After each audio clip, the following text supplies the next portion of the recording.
5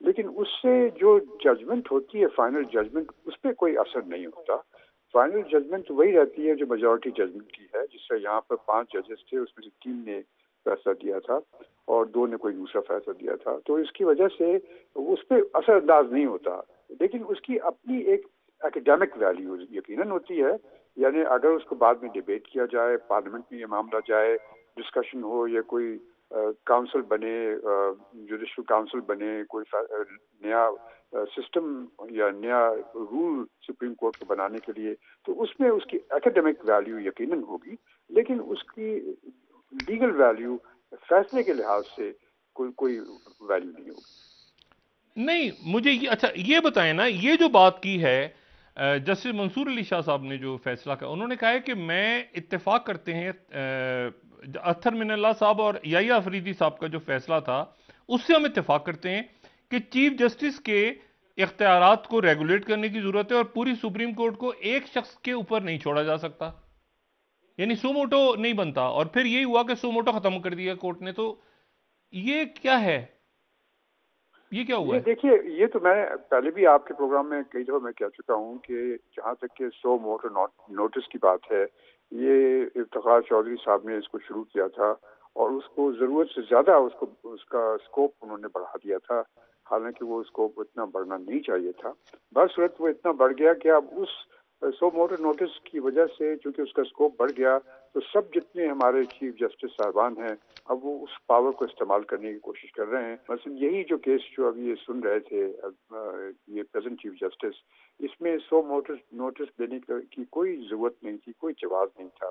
اور انہوں نے حالانکہ چونکہ یہ سب چیزیں موجود ہیں آئین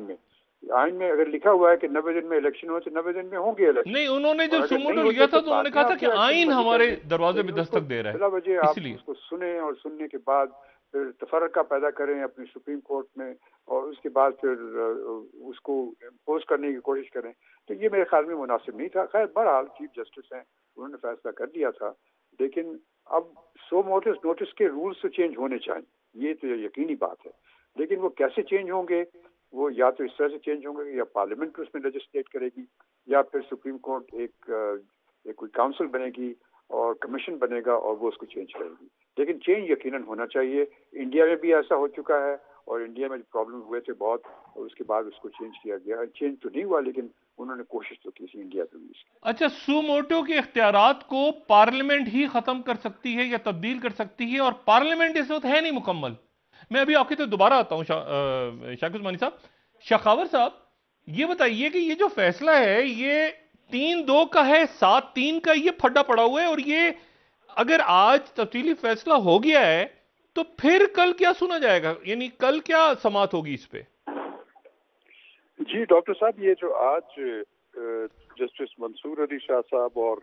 جسٹس جمال مندوخیل صاحب کا جو ابھی ریزننگ سامنے آئی ہے, جو کہ وہ 5 رکنی بینچ جو لاسٹلی جو ہے وہ اسمبل ہوا تھا, اس نے جو ہے بہت نئی چیزوں کو جو ہے نا سوالیہ نشانات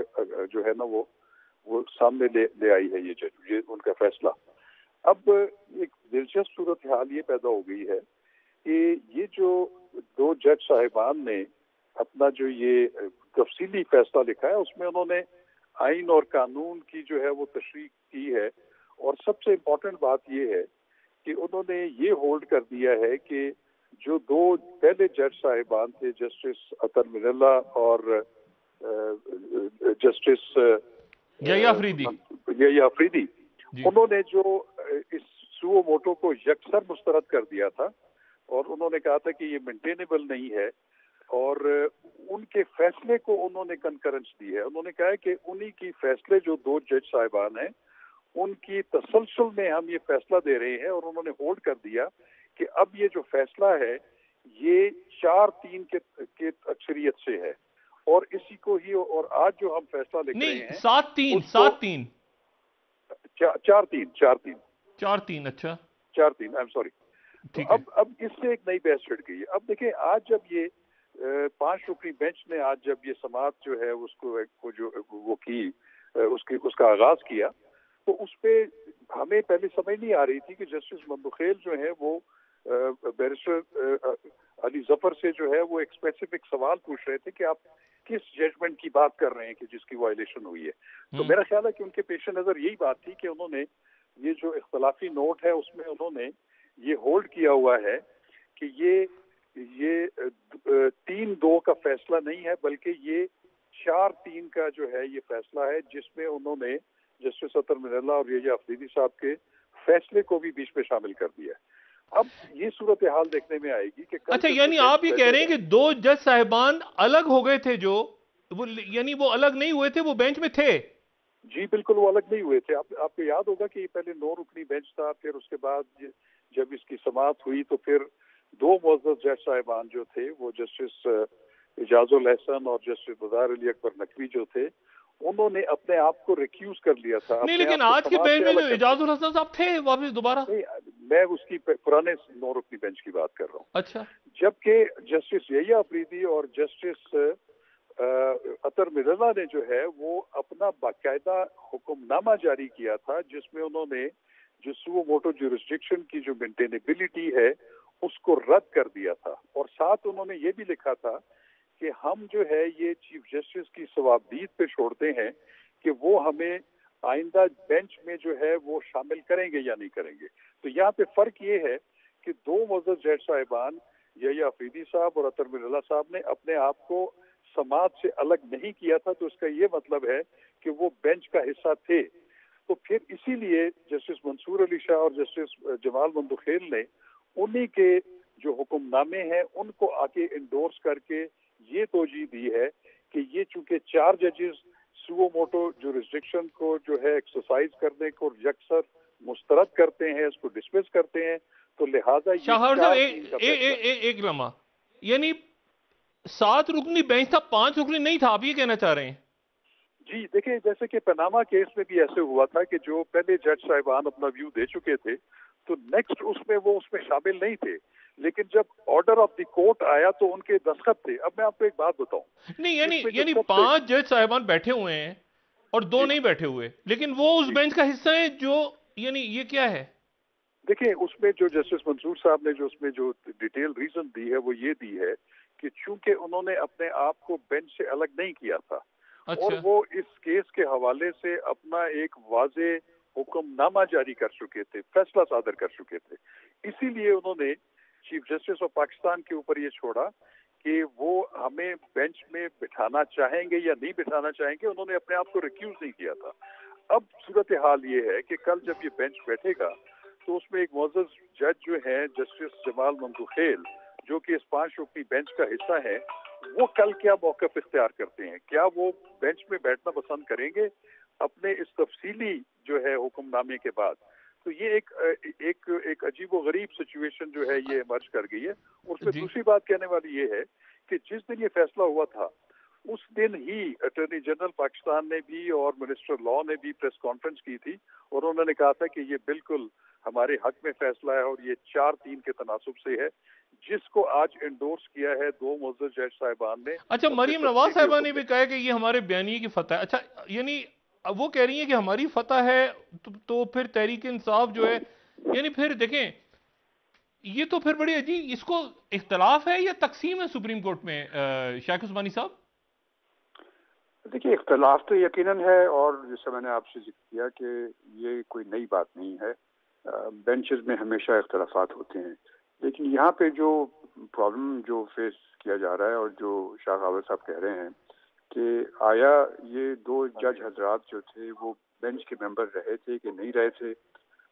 میری نظر میں تو وہ بینچ کے ممبر نہیں تھے, کیونکہ انہوں نے یہ فیصلہ چھوڑ دیا تھا چیف جسٹس کے اوپر کہ وہ ان کو بینچ پہ رکھیں گے کہ نہیں رکھیں گے, اور انہوں نے نہیں رکھا تھا ان کو. تو بعد میں جو فیصلہ ہوا وہ جو 3 ججز کا تھا. اور ہمیشہ ہوتا یہ ہے کہ جب کوئی کیس شروع ہوتا ہے تو جب تک کہ فائنلی وہ کلوز نہیں ہوتا کیس,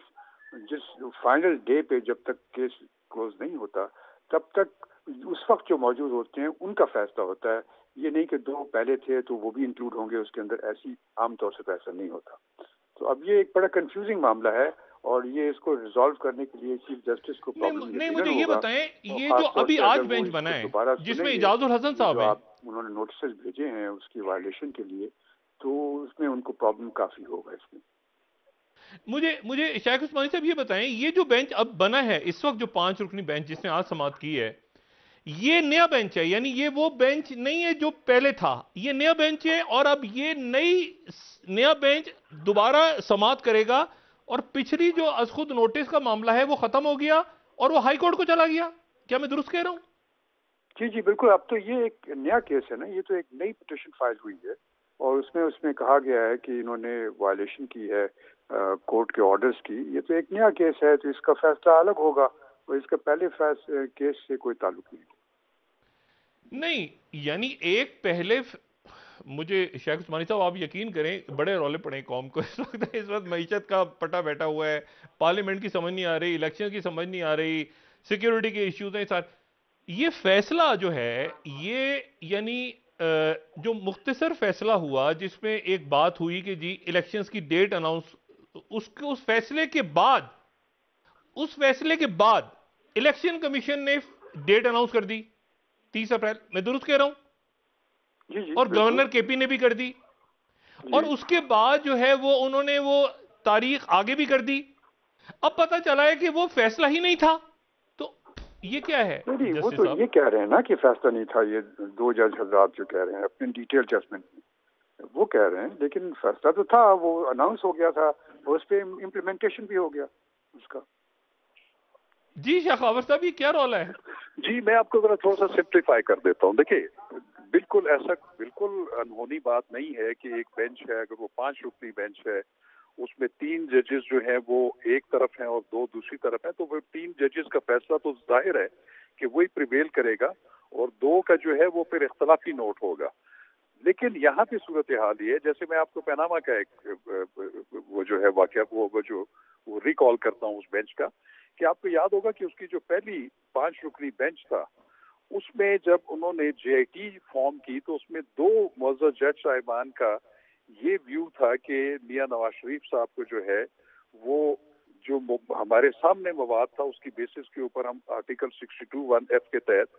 اس کو جو ہے ان کو نااہل کراتے تھے. جبکہ 3 جج صاحبان نے کہا تھا کہ جب تک ہم اس کی تحقیق نہ کروا لیں کسی انڈیپینڈنٹ ادارے سے ہم ایسا نہیں کر سکتے. تو پھر وہ 3 جو ججز کا فیصلہ تھا وہ پریویل کیا، لیکن اس دن ان کے اختلافی نوٹ کے ساتھ ساتھ ایک آرڈر آف دی کورٹ بھی آیا جس میں یہ لکھا ہوا تھا کہ یہ 2 جج صاحبان کی یہ رائے تھی، 3 کی یہ تھی، تو لہٰذا یہ آرڈر آف دا کورٹ ہے، اور اس آرڈر آف دا کورٹ پہ ان 5 کے دستخط تھے، اور پھر اس میں فیصلہ ہوگا کہ ایک جے آئی ٹی تشکیل دے دی جائے گی. تو میں یہ کہتا ہوں، اور اس کے بعد بھی جو آپ نے دیکھا نہیں تو آج آرڈر آف دا کورٹ پہ کتنے جج صاحبان کے سائن ہیں؟ میں آپ کو بتا رہا ہوں کہ اس میں جو ایک مجھے چیز جو نظر آ رہی ہے جو کہ لیکنگ ہے، کہ جب یہ فیصلہ ہوا 30 مارچ کو غالباً، اس دن جو تھا ایک آرڈر آف دی کورٹ بھی آنا چاہیے تھا جس میں 5 کے دستخط ہونے چاہیے تھے. اگر اس میں کوئی اختلافی جو ججز ہوتے ہیں وہ بھی اس پہ سائن کرتے ہیں، لیکن اس پہ لکھا یہ ہوتا ہے کہ یہ جو آج ہم فیصلہ کر رہے ہیں، یہ آرڈر آف دا کورٹ یہ ہے کہ یہ 3-2 کی میجورٹی سے ہم ان پٹیشنز کو الاؤ کر رہے ہیں، اور اس کے بعد جو بھی ریزنز دیں گے، اور اس کے اوپر آرڈر آف دا کورٹ کے اوپر اختلافی ججز کے بھی دستخط ہوتے ہیں. تو یہاں پہ یہ لیکنگ ہے. تو اسی لیے جو آج سید منصور علی شاہ صاحب نے جو فیصلہ لکھا ہے اس میں انہوں نے 2 پچھلے ججز جسٹس اطہر من اللہ، جسٹس ضیاء آفریدی اور اپنا، اور جسٹس مندوخیل صاحب کا، انہوں نے کہا کہ اس کو آرڈر آف دی کورٹ سمجھا جائے گا، اور انہوں نے ڈکلیئر کر دیا ہے کہ یہ 4 کی میجورٹی سے ہم ان پٹیشنز کو ڈسمس کر رہے ہیں. اب اس سے بہت سارے سوالیہ نشانات ابھر رہے ہیں کہ اس کی روشنی میں اب کل جو بینچ ہے وہ کیسے چلے گا، اور اس میں وہ ایک معزز جج بھی موجود ہیں جسٹس جمال مندوخیل، جو کہ آل ٹوگیدر ڈکلیئر کر چکے ہیں کہ وہ تو 4-3 سے فیصلہ جو ہے وہ ہم کر چکے ہیں. تو یہ ایک لیگل کمپلیکیشن جو ہے سامنے آ جائے گی. اب اس میں دیکھنا یہ ہے کہ اس کو حل کیسے کرنا ہے. تو دیکھیں میں تو شروع سے میں بھی یہ کہتا تھا، اور بہت سارے جو صاحب الرائے لوگ تھے جو کہ سمجھتے ہیں کہ جوڈیشری کو اور سپریم کورٹ کو کنٹروورشل نہیں ہونا چاہیے، میرا کل بھی یہ موقف تھا اور آج بھی ہے کہ اس میٹر کو یہ جو ہے فل کورٹ بینچ کے سامنے رکھا جائے، اس کے سامنے یہ، تاکہ یہ تمام چیزیں سامنے آئیں اور وہ اپنا ایک کلیکٹیو جوڈیشل وزڈم جو ہے اس کا مظاہرہ کرے. اس کا فائدہ یہ ہوگا کہ کوئی بھی جو اس میں اسٹیک ہولڈرز ہیں، جس کے ایڈوانٹیج یا ڈس ایڈوانٹیج میں یہ فیصلہ ہونا ہے ان کو اعتراض نہیں ہوگا. تو میں یہ سمجھتا ہوں کہ اس کی حساسیت کا تقاضا یہ ہے کیونکہ سپریم کورٹ آف پاکستان کی جو ہے وہ ساکھ جو ہے وہ اسٹیک کے اوپر ہے, تو اس لیے اس میں ایک وزڈم کا مظاہرہ کیا جائے. آنریبل چیف جسٹس جو ہیں وہ اس پہ ایک فل کورٹ بینچ تشکیل دیں. نہیں لیکن ان کی مرضی ہے نا, ان کے پاس پاور ہے, وہ چاہیں تو کریں چاہیں تو نہ کریں. لیکن اگر وہ نہیں کریں گے تو پھر یہ ویکیوم رہے گا. پھر یہ جو ایک اختلاف رائے اپنی جگہ پہ ہوتا ہے, سپریم کورٹ میں, سپیریئر جوڈیشری میں ہوتا ہے, لیکن یہ جو تقسیم نظر آ رہی ہے میں سمجھتا ہوں اس کا کلا کما کرنے کے لیے, چونکہ اچھا آپ اس کو اختلاف سے بڑھ کے تقسیم والا لفظ آپ استعمال کر رہے ہیں. اگر ایسا ہوگا تو پھر تو تقسیم کا پہلو سامنے آئے گا. تو پھر جب عوام کا عدلیہ کے اوپر وہ بھی سپریم کورٹ کے اوپر اعتماد نہیں رہے گا, تو میں سمجھتا ہوں کہ وہ تو ایک بدترین سوسائٹی جو ہے ہوگی, کیونکہ سپریم کورٹ آف پاکستان یا ہائی کورٹ یا سپریم کورٹ جو ہے وہ عوام کی آخری امید ہوتی ہیں اور ان کو فائنل آربیٹر سمجھا جاتا ہے, اور خاص طور پہ سپریم کورٹ آف پاکستان کو. اچھا شاہد عثمانی صاحب, یہ از خود نوٹس کیا چیز ہے, مجھے یہ ذرا بتائیے گا کہ یہ پاور جو ہے یہ چیف جسٹس صاحب کب لے سکتے ہیں؟ آپ چونکہ خود ان بڑے مناصب پہ رہے ہیں, ہائی کورٹ اور سپریم کورٹ, یہ مجھے بتائیے گا کہ یہ سوموٹو کیا چیز ہوتی ہے, کس بات پہ, مطلب کیا بات ذہن میں آتی ہے جب سوموٹو لیا جاتا ہے, از خود نوٹس لیا جاتا ہے, اور کب نہیں لیا جاتا؟ مطلب کئی دفعہ میں ایسا لگتا ہے کہ بہت بڑے سانے ہو گئے, ان پہ از خود نوٹس نہیں ہوا اور کسی ایک چیز کے اوپر ہو گیا, تو یہ کیسے ہوتا ہے فیصلہ؟ دیکھیے سپریم کورٹ کو جو پاورز ہیں کانسٹیٹیوشن میں وہ صرف اپیلٹ پاورز ہیں, یعنی وہ اپیلیں سن سکتے ہیں. صرف ایک پروویژن ہے, وہ ہے آرٹیکل 184(3) جہاں پہ کہ سپریم کورٹ کو اوریجنل جورسڈکشن ملی ہوئی ہے, اور جہاں پہ کہ وہ چیزوں کو خود دیکھ سکتی ہے. اور اس کو ہم افتخار چودھری صاحب کے زمانے میں انہوں نے اس کو ایکسپینڈ کر کے اس کو ایک سو موٹس نوٹس کر کے, جہاں پہ gross violation of human rights ہو اس کو 100 موٹس نوٹس لے سکتی ہے سپریم کورٹ. اس طرح سے کام شروع ہوا, کیونکہ وہ زمانہ کچھ اور تھا, وہاں پہ ہنگامے ہو رہے تھے ہر طرف اور لائرز موومنٹ چل رہی تھی, سب کچھ ہو رہا تھا. تو اس زمانے میں تو اس کا بڑا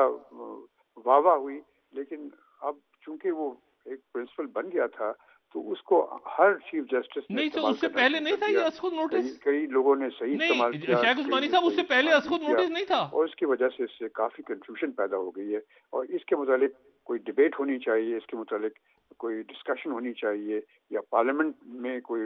لا بننا چاہیے, یہ کس طریقے سے اس کو چینج کیا جائے, یا پھر جس سے میں نے پہلے کہا تھا آپ سے کہ ایک کمیشن بنایا جائے سپریم کورٹ کے رولز بنانے کے لیے تاکہ اس چیز کو دیکھا جائے. نہیں, افتخار چودھری صاحب کی لائر موومنٹ سے پہلے بھی تھا از خود نوٹس؟ نہیں, از خود نوٹس تو یہ بعد میں شروع ہوا ہے, لیکن یہ پہلے جو پرنسپل تھا وہ اوریجنل جورسڈکشن کا پرنسپل تھا, اور جس کے تحت یہ کر سکتے, ورنہ اپیلٹ جورسڈکشن ہوتی ہے سپریم کورٹ کی, اور کوئی جورسڈکشن نہیں ہوتی, صرف اس معاملے میں ان کی اوریجنل جورسڈکشن. شیخ عثمانی صاحب, میں نے ایک پروگرام کیا تھا سپریم اسٹیل مل کی جب فروخت ہو رہی تھی مشرف صاحب کے دور میں, اس پہ یعنی لائر موومنٹ سے پہلے, یعنی جس پہ ایکچولی پھر پھٹا کھڑا ہو گیا تھا, یہ اسٹیل مل کی جو پرائیویٹائزیشن پہ اس پہ از خود نوٹس ہو گیا تھا, آپ کو شاید یاد ہو. نہیں, وہ کون چیف جسٹس تھا زمانے میں؟ افتخار چودھری صاحب. ہاں وہی نا, افتخار چودھری صاحب نے شروع کیا تھا یہ سب کچھ. اچھا, تو اس سے پہلے, یعنی اس سے پہلے یہ نہیں تھا سچ؟ پہلے کوئی نہیں, کسی اور نے کہا. میں بھی گناہگار ہوں, معذرت. شاخاور صاحب, اچھا نہیں, شیخ عثمانی صاحب پارلیمنٹ اس کو تبدیل کر سکتی ہے, تو پارلیمنٹ تو پوری نہیں ہے اس وقت. ہاں, یہ الگ بات ہے, کیونکہ ہماری سچویشن کچھ ایسی ہے کہ پارلیمنٹ یقیناً اگر تو امینڈمنٹ کرنی پڑے گی اس کو کانسٹیٹیوشن میں, کیونکہ 184(3) کو اگر امینڈ کرنا ہے, اس میں اور چیزیں ڈالنی ہے, تو اس کے لیے پھر تو کانسٹیٹیوشن امینڈمنٹ کی ضرورت پڑے گی, یعنی 2/3 majority. Procedure wise supreme court اپنا پروسیجر میں کچھ تھوڑی بہت چینجز کر کے اس چیز کو کسی نہ کسی طریقے سے اس پرابلم کو سے بچ سکتی ہے. شاخاور صاحب, پارلیمنٹ تو موجود نہیں ہے, تو یہ ترمیم کیسے ہوگی؟ از خود نوٹس کو بھی تو ایک سوال اٹھایا نا یہاں پہ محترم جج صاحبان نے کہ یہ از خود نوٹس تو ون مین شو ہو گیا.